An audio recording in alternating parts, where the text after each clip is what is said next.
Hello everyone, welcome to Englishyan. This is Shivashish Raj.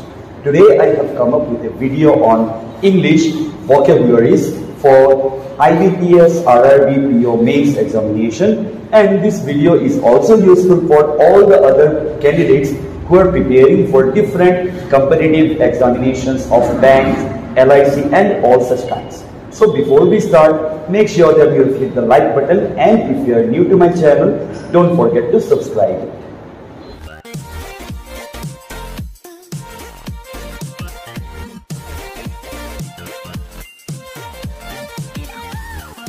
So let's have a look at the first question. The first question is, choose the synonym of the word philanthropist. यहाँ पे हमको question में बताया गया है कि हमको philanthropist word का सिनोनिम चूज करना होगा. So here you must be careful. Synonym और एंटोनिम क्या होता है? Antonym means the opposite word and synonym means a similar word, a word which is similar in meaning. एक ऐसा वर्ड जो कि हमारे रूट वर्ड का सेम या फिर सिमिलर मीनिंग वाला वर्ड हो, उसे हम कहते हैं सिनोनिम. तो हमको यहाँ पे फिलांथ्रोपिस्ट वर्ड का सिमिलर वर्ड या फिर सिनोनिम हमको ढूंढना होगा. तो चलिए ऑप्शंस देखते हैं. The first option is humanitarian, the second option is philosopher, the third option is humanist and the fourth option is misanthropist. So अब हमको पहला काम जो करना है वो है फिलैंथ्रोपिस्ट का मीनिंग समझना होगा. हमको ये याद रखना होगा कि जब भी हमको किसी वर्ड के प्रीफिक्स में फिल मिले, PHIL फिल मिले, it means lover. It means lover. And यहां पे है एंथ्रोपिस्ट. एंथ्रो मीन्स ह्यूमैनिटी, मानवता. मतलब फिलैंथ्रोपिस्ट का मीनिंग है जो मानवता को, जिससे प्यार है. ए लवर ऑफ ह्यूमैनिटी, जिस इंसान को मानवता से प्यार है, उसे हम लोग कहते हैं ए फिलांथ्रोपिस्ट. तो चलिए ऑप्शंस का मीनिंग भी समझ लेते हैं. ह्यूमैनिटेरियन. ह्यूमैनिटेरियन मीन्स जिसको ह्यूमैनिटी से प्यार है. Option B means philosopher. इसका मीनिंग है एक ऐसा इंसान जिसको he is a thinker, he is a deep thinker, जिसको थिंकिंग से प्यार है, जिसके दिमाग में अलग अलग थियोरीज घूमते हैं. He is a philosopher. Option C is humanist. अब हमको कभी कभी क्या होता है, बच्चे ह्यूमैनिटेरियन और ह्यूमनिस्ट में कंफ्यूज्ड हो जाते हैं. ह्यूमनिस्ट क्या है? Humanist is a person who follows a certain principal.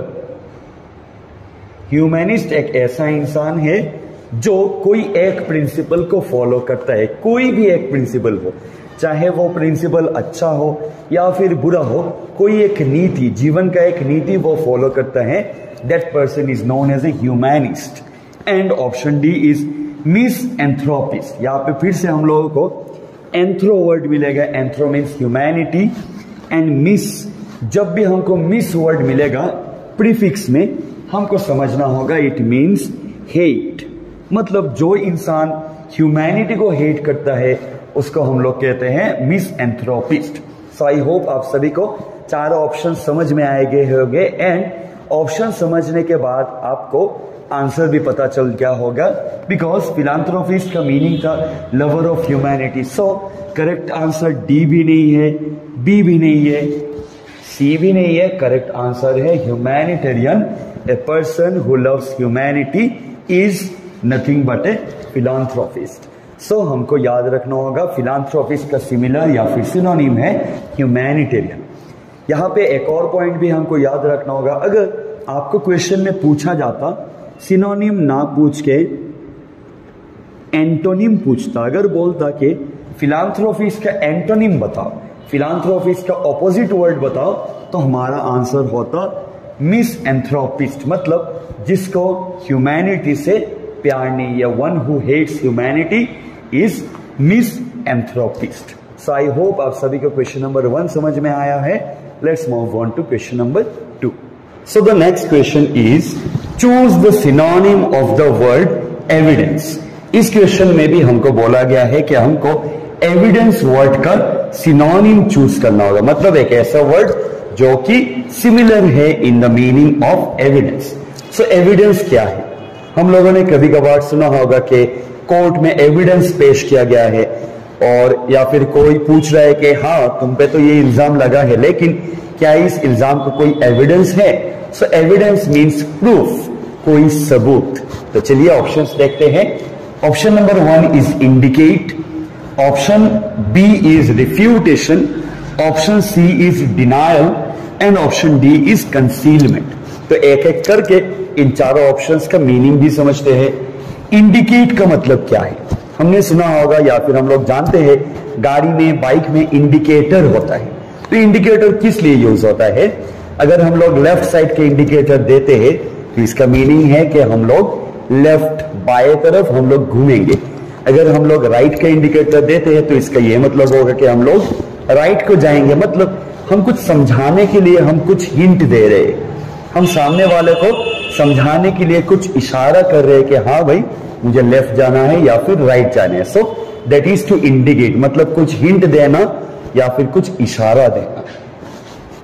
Option B is refutation. ये रिफ्यूटेशन वर्ड आया है from the root word refuse, मतलब किसी चीज के लिए ना कहना।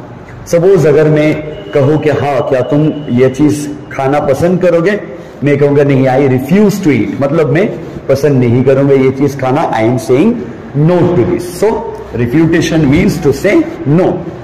The option C is denial.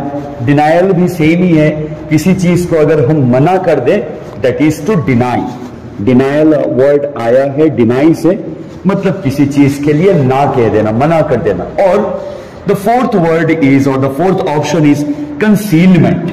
Concealment word भी आया है कंसील से। कंसील मतलब कुछ छुपाना, कुछ हाइड करना। To hide something is called concealment. अगर मैं कहूं कि मैं कुछ कंसील कर रहा हूं, मतलब मैं कुछ छुपा रहा हूं। So these are the 4 options. तो चलिए देखते हैं। एविडेंस मतलब कुछ प्रूफ, इस प्रूफ का मिलता जुलता वर्ड क्या होगा? क्या ये कंसीलमेंट होगा, कुछ छुपाना होगा? नहीं, छुपाएंगे तो प्रूफ कहां से होगा? So it's not option D. क्या ये डिनायल होगा, मना करना होगा? नहीं, प्रूफ का आंसर या फिर एविडेंस का मिलता जुलता वर्ड मना करना तो नहीं होगा, तो ऑप्शन सी भी नहीं है। क्या ये रिफ्यूटेशन होगा? लेकिन अभी अभी हमने सीखा रिफ्यूटेशन और डिनायल दोनों का ही मीनिंग है ना कहना, तो ऑप्शन बी भी नहीं होगा। लेकिन ऑप्शन ए इंडिकेट मतलब कुछ हिंट देना, कुछ समझाना, और एविडेंस भी तो हिंट ही देता है, एविडेंस भी तो समझाता ही है। सो इसी का मतलब है कि एविडेंस का सिनोनिम होगा इंडिकेट, मतलब कुछ समझाना या फिर किसी चीज का हिंट देना। सो आई होप आपको क्वेश्चन नंबर 2 समझ में आया है। चलिए let's move to question number 3। Question number 3 में भी हमको कहा गया है choose the synonym of the word impoverished. यहां पे फिर से हमको सिनोनिम चूज करना होगा इम्पोवरिश्ड वर्ड का। Now what does impoverished mean? Impoverished means someone who is poor. Impoverished means जो एक इंसान जो गरीब है, जो पुअर है। तो चलिए let's have a look at the options. The first option is spendthrift, the second option is generous, the third option is wealthy and the fourth option is penniless. तो चलिए एक एक करके इन चारों ऑप्शंस का मीनिंग समझते हैं। The first option is spendthrift. Spendthrift means someone who spends a lot of money without thinking of the consequences। मतलब एक ऐसा इंसान जो बहुत पैसा उड़ाता है, जो पैसा बिना सोचे समझे खर्च करता है। he doesn't care about what is going to come, क्या होने वाला है आगे, he doesn't care, लेकिन वो पैसा उड़ाएगा। so such a person is known as spendthrift। Option B is generous. Generous means someone who is kind, एक दयालु मन का इंसान, उसका हम लोग कहते हैं generous. Option C is wealthy. Wealthy का तो आपको शायद मीनिंग पता भी है। वेल्दी मीन्स समवन जिसके पास बहुत पैसा है और जो रिच है। Wealthy is someone who is rich. And option D is penniless. यहाँ पे 2 वर्ड है, एक है पेनी और एक है less. Penney means it's a slang जो कि इसका मीनिंग है पैसा। पैसा लेस मतलब पैसे के बगैर जो है, पैसे के बिना जो है, someone who is without a penny, जिसके पास पैसा नहीं है। So that's the 4 options. तो चलिए एक एक करके देखते हैं whether these are the synonyms. So impoverished का मतलब था poor. Poor का synonym ये नहीं होगा कि someone who spends a lot of money, तो ऑप्शन ए नहीं होगा. Impoverished का मतलब generous भी नहीं होगा, because impoverished तो मतलब है someone who is poor, लेकिन generous means someone who is kind. तो ऑप्शन बी भी नहीं होगा. ऑप्शन सी है wealthy, मतलब जो बहुत रिच है. ये तो पूरा एकदम ऑपोजिट हो गया, एंटोनिम हो गया. सो सी भी नहीं होगा. So correct answer will be option number D, that is penniless.